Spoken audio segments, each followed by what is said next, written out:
Assalamualaikum warahmatullahi wabarakatuh. Alhamdulillahirabbil alamin. La haula wala quwata illa billah, amma ba'du. Puji syukur atas kehadirat Allah Subhanahu wa Ta'ala yang telah memberikan rahmat dan karunia-Nya kepada kita semua. Salawat beriringkan salam kepada Muhammad Sallallahu Alaihi Wasallam yang berlafazkan Allahumma sholli ala Sayyidina Muhammad wa ala ali Sayyidina Muhammad.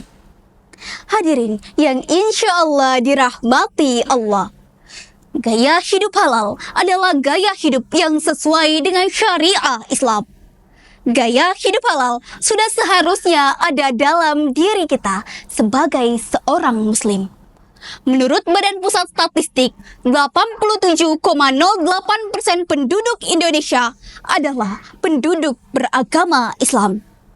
Untuk itu, izinkan saya menyampaikan dakwah saya yang berjudul Halal Lifestyle is My Life.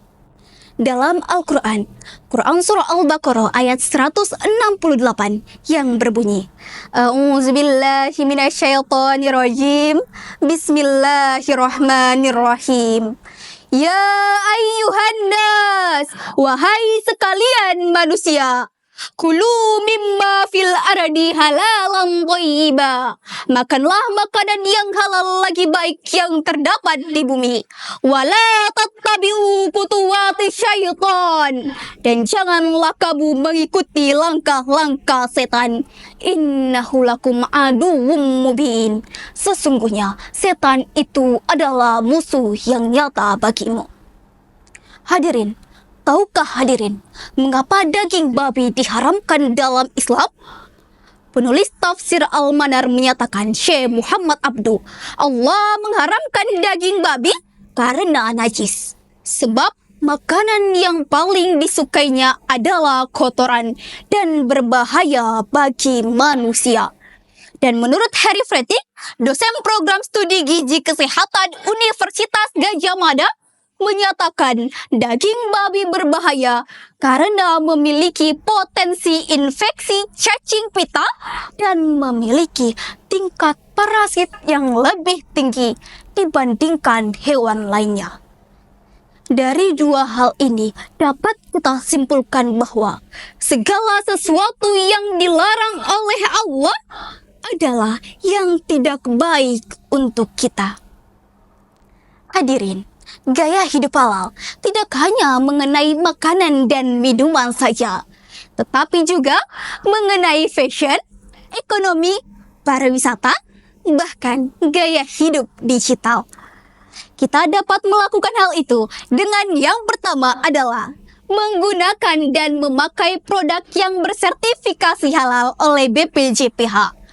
Yang kedua adalah penggunaan produk perbankan syariah yang halal dan terhindar dari sistem riba dan goror, di mana goror di dalamnya terdapat penipuan dan spekulasi berlebihan dalam bermuamalah dan merugikan salah satu pihak. Yang ketiga adalah membuka dan mendukung bisnis halal seperti UMKM syariah, halal fashion, dan halal digital yang dapat meningkatkan ekosistem ekonomi. Yang keempat adalah menyediakan pariwisata halal dengan layanan dan fasilitas sesuai dengan syariah Islam yang dapat meningkatkan ekonomi lokal dan nilai-nilai Islam.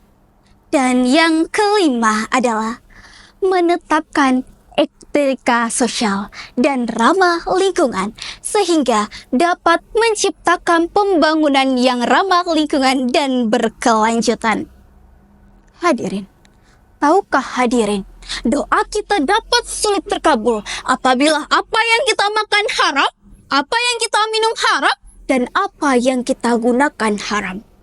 Al-Hafiz Ibnu Mardawi meriwayatkan sebuah hadis dari Ibnu Abbas bahwa Sa'ad bin Abi Waqqas berkata kepada Rasulullah, Wahai Rasulullah, doakanlah aku agar menjadi orang yang selalu dikabulkan doanya oleh Allah. Apa jawaban Rasulullah? Wahai Sa'ad, perbaikilah makananmu, makanlah makanan yang halal. Niscaya engkau akan menjadi orang yang dikabulkan doanya oleh Allah.